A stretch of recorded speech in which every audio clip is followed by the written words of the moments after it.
were trying to get into a building before the events. There also are reports of 3 U.S. activists being grabbed by Chinese police. They were on their way to protest near the Beijing National Stadium. Our Mike Emanuel is live for us in Beijing right now. What's going on, Mike?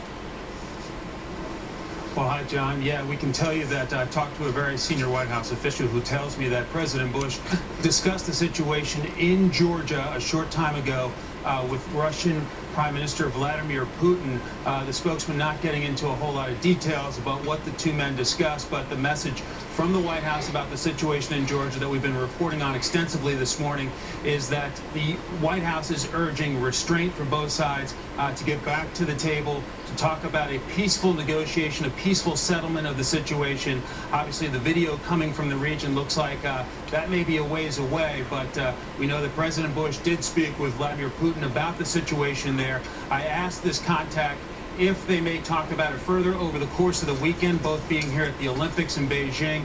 And it sounds like there may be more discussions about the situation between President Bush and Vladimir Putin, but the aide I spoke with was not prepared to go into great detail at this point. John? The games just got underway, Mike, and already we've seen a couple of incidents. How tense has it been there with the Chinese officials?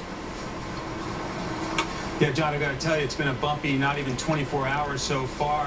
When we came in less than 24 hours ago on a press charter carrying a bunch of White House aides and a bunch of journalists covering the Olympics, covering President Bush at the Olympics, we were detained at the airport for about 3 hours. The Russians wanted to go through every piece of equipment and really catching us in a whole lot of red tape. And then today, as you mentioned, camera crew basically following the president's movements today, trying to get into a location, was manhandled by some Chinese security guards. And I can tell you from working with photojournalists over the years, you can tell them things, but once you put your hands on them when they're carrying expensive and heavy equipment, they don't respond too kindly, and so it was a very tense situation. So things off to a little bit of a bumpy start. Clear the Chinese are not used to dealing with a free press the way we are in the U.S. Yeah, Mike Emanuel live in Beijing. Mike, thank you. Another big story we're watching.